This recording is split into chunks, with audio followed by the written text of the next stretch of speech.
இந்த வீடியோவை உங்களுக்கு வழங்குவோர் மாலை முரசு செய்திகள் தொலைக்காட்சியின் படிப்போம் ஜெயிப்போம் உயர்கல்வியை தேர்ந்தெடுப்பதில் உள்ள சந்தேகங்களை தீர்க்கும் நிகழ்ச்சி தினமும் மாலை 5 மணிக்கு. ஐயா, கலை யதார்த்தம் புரியாமலே இன்னும் பேசிட்டு இருந்தா எப்படி பன்னீர்செல்வம்? தனிமரம் எப்பங்க தோப்பாகுது? தனிமரமா இருக்காரு, 3 பேர் 4 பேர்னு சொல்றீங்க. இதற்கு அப்புறம் இவ்வளவு கேஸு, இவ்வளவு கோர்ட்டு, இவ்வளவு செட்பேக் வந்ததுக்கு அப்புறமாகும் இல்லை இல்லை இது ஒன்றிணையணும், நாங்க வரணும், நாங்க பேசணும் சொல்வதில் யதார்த்தம் இல்லை. நீங்க முதல்ல என்டிஏக்குள்ள வாங்க, பார்த்துக்கலாம் அப்படின்றது அவங்க வாதமா இருக்கு. கலை யதார்த்தமே இன்னும் புரியாம இருக்காரே பன்னீர்செல்வம்ன்றதும் வாதமா இருக்கு. மாலை பொறுத்து தொலைக்காட்சிக்கு வணக்கம். கள யதார்த்தம் மட்டுமல்ல, மக்கள் மனநிலையும் தொண்டர்களின் எண்ண ஓட்டமும் நன்கு தெல்ல தெளிவாக தெரிந்ததால் தான் அதிமுக ஒன்றிணைய வேண்டும், ஒருங்கிணைய வேண்டும், ஒரு பலமான இயக்கமாக மீண்டும் வளர வேண்டும் என்று சொல்லுகிறார். பாவம், இவர்களுக்குத்தான் கள நிலவரமும் புரியவில்லை, களத்தின் யதார்த்தமும் தெரியவில்லை.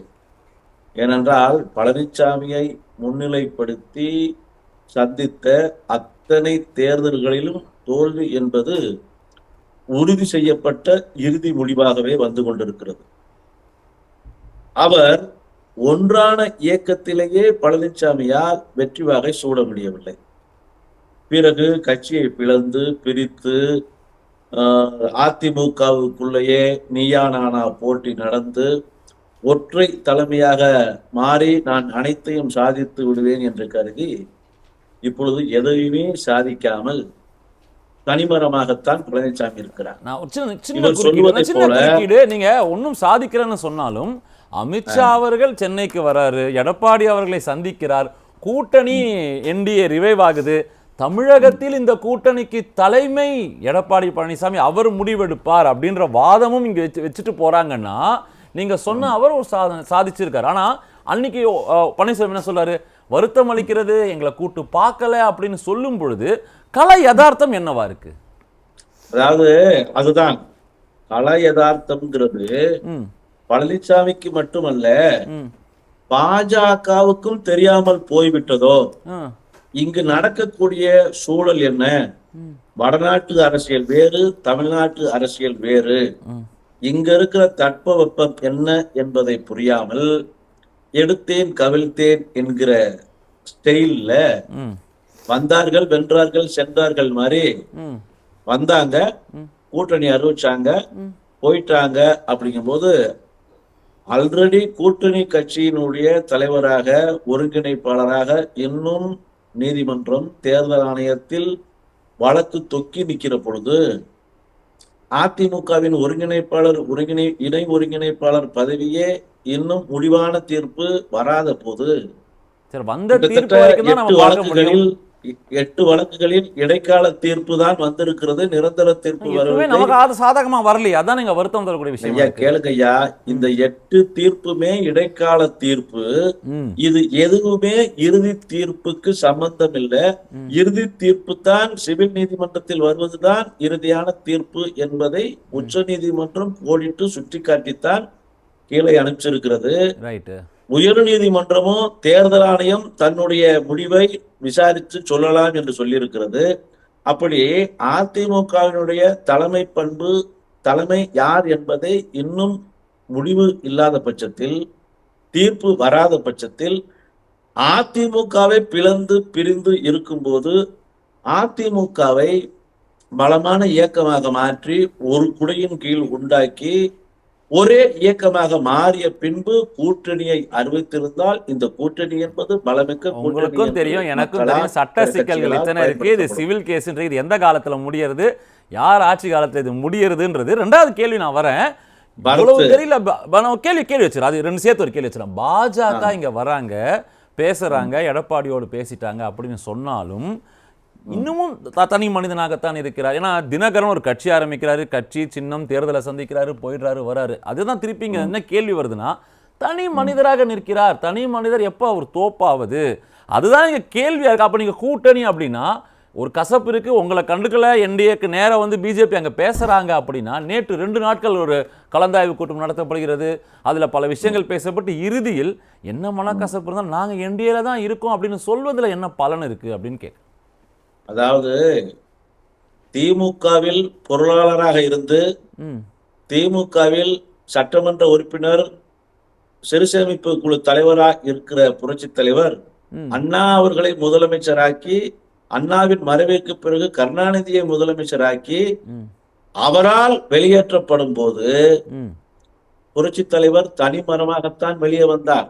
அவர் ஒற்றை மனிதர் தான் ஒத்த நாட்டையும் மாற்றியது. அதே போல் புரட்சி தலைவி அம்மா அவர்களை இதே போல் அவரை சூழ்ந்த போது அவர் வெளியேறும் போதும் தனிமரம்தான், அவரை சுத்தித்தான் தோப்பு இருந்தது. அதுபோல் ஐயா ஓபிஎஸ்ஐ தனிமரம் என்று குறைத்து மதிப்பிட்டு யார் பாதிக்கு அடைகிறா அந்த கலைதார்த்தை என்ன, அவரை தனிமரம்னு சொல்றீங்க. ஒரு தனி மனுஷன் ராமநாதபுரத்துல 34% வாக்குகளை வாங்குறார். கட்சி இருக்கு, கொடி இருக்கு, சின்னம் இருக்கு, எல்லாமே உங்ககிட்ட இருக்கு. ஆனா பல தொகுதிகள்ல டெபாசிட் போறீங்க, பல தொகுதியில 3ஆம் இடம் போறீங்க. 40% அதிமுகவின் வாக்கு வங்கி 20% குறையுது. 1.5 கோடி வாக்காளர்கள் வாக்களித்த அதிமுகவுக்கு 82 லட்சம் வாக்காளர்கள் வாக்களிக்கிறாங்க. மணிகண்டன் குறுக்கிறார். ஒரு செகண்ட் அவர்கிட்ட பதில் வாங்கிட்டு வந்துடும். மணிகண்டன் சார் குறுக்கிட்டீங்க. பரத், நான் பல முறை சொல்லிட்டேன். புரட்சி தலைவர் உச்சத்துல இருந்தப்ப 1976 சேலம் செம்மலை சுயேட்சையா நின்று அதிமுகவை தோக்கடிச்சு அவர் எம்எல்ஏ ஆனாரு. அதனால புரட்சி தலைவரோட ஒரு பெரிய தலைவர் அப்படின்னு நீங்க சொல்லிட முடியுமா? பிற்காலத்துல தாமரைக்கணி, திருநாவுக்கரசு இவங்க எல்லாம் அம்மாவை எடுத்து வெற்றி பெற்றிருக்கிறாங்க. நான் ஒன்னே ஒண்ணு, அப்புறம் புலவர் கண்ணன் பாவம் இன்னும் பழைய நினைப்புடா பேராண்டி, என்னது இந்திரா காந்தி சுட்டுட்டாங்களா அப்படிங்கிற காலத்திலேயே என்ன இதுக்குப்பா உங்களால ஒருங்கிணைப்பாளர் இதுல சொல்லி இருக்கிறதே 3 பேர் இருக்கிறீங்க. இதுல ஒருத்தர் இன்னொருத்தர் சேர்வாருப்பா. டாக்டர் ராமதாஸ் அநேகமா அந்த கட்சி விட்டு அவரை அனுப்பிச்சு விட்டுருவாங்கன்னு நினைக்கிறேன். ஏன்னா அன்புமணி பின்னாடிதான் கட்சி முழுசா இருக்குது அப்படிங்கிறது நீங்க எல்லாம் தெரியுது. ராமதாஸ், நடிகர் மன்சூர் அலிகான், உங்க தலைவர் பன்னீர்செல்வம் போய் அவன் சேர்ந்து கூட்டணி வச்சுங்க. ஒருங்கிணைப்பாளர்னு பேசிக்கிட்டே இருந்தீங்கன்னா நீங்க கடைசி வரைக்கும் விளங்காம உட்கார்ந்து வரைக்கும் உங்களை யாரும் ஜீட்டுவாரு. சுருக்கமா உங்க பதில். மணிகண்டனுக்கு ஒன்னே ஒண்ணு சொல்லிக்கிறேன். மணிகண்டனுக்கும் அதிமுகவுக்கும் அடிப்படை சம்பந்தம் எதுவும் கிடையாது. மணிகண்டன் ஒரு இரவல் பொருள். அதனால காசுக்கு கூணமா தனிப்பட்ட தாக்குதல்கள் வேண்டாம். நம்ம நேரடியாக கருத்துக்கு மாற்று கருத்து சொல்றேன். அதைத்தான் சொல்றேன். வந்தமா பேசணுமா, கொடுத்த காசுக்கு கூணமான்ட்டு போயிடணும். அதிமுக ஒருங்கிணைப்பாளர் தான் என்பதை இன்னமும் நீதிமன்றம் உறுதி செய்திருக்கும் போது மணிகண்டன் போல ஆட்கள் அதிமுகவுக்கும் நல்லது செய்யறது இல்ல, அதிமுகவுடைய கட்சிக்கும் நல்லது செய்யறது இல்ல, அதிமுக சட்டத்திட்டங்களையும் மதிக்கிறது இல்ல. அது போல அதாவது மணிகண்ட என்கிட்ட குறுக்கினுடைய உள் விவகாரங்கள் இந்த 2 நாள் கலந்தாய்வின் முடிவு என்ன? தேர்தலுக்கு இன்னும் 10 மாசம் இருக்கு. இந்த 2 நாள் கலந்தாய்வில் என்ன முடிவு இறுதியா? அதாவது 87 மாவட்ட செயலாளர்கள், ரைட், கிட்டத்தட்ட 120 தலைமை கழக நிர்வாகிகள், இவர்களெல்லாம் கூப்பிட்டு கேட்கும் போது பாஜக கூட்டணியில் உரிய அங்கீகாரத்தை உங்களுக்கு தர மறுக்கிறார்கள். அதிமுக உங்களால இணை ஒருங்கிணைப்பாளராக ஆக்கப்பட்டவர், உங்களால எதிர்கட்சி தலைவரா முன்மொழியப்பட்டவர், உங்களால முதலமைச்சர் வேட்பாளராக அறிமுகப்படுத்தப்பட்டவர்.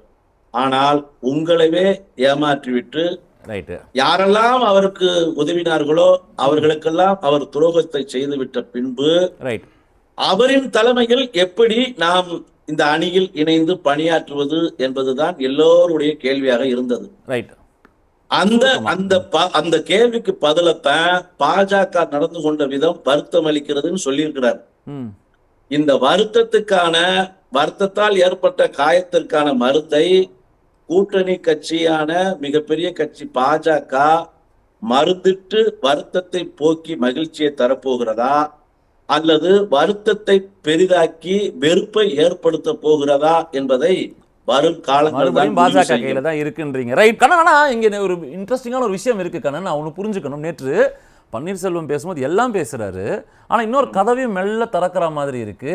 என்ன அப்படின்னா தாவேக்காவை பற்றி அவருடைய கருத்துக்கள். முன்னாடி கேட்டப்போ இல்லைங்க அது கட்சியே இப்பதான் ஆரம்பிச்சிருக்கு, என்ன தெரியாதுன்னு சொன்ன ஒரு நல்லெண்ணத்தோடு விஜய் இருக்கிறார் அப்படின்னா, நான் ஒரு கதவை திறந்து வச்சிருக்கேன் பாத்தீங்களான்ற சமிகையை பாஜக கொடுக்குறாரு. அதிமுக தவற விட்டீங்க நான் பிடிக்கிறேன்னு சொல்றாரா, இது நம்ம எந்த நிலைப்பாடு அவர் இது வந்து ஒன் டூ மெனி ஜம்ப்ஸா நம்ம எப்படி புரிஞ்சுக்கணும் கண்ணன் இதை?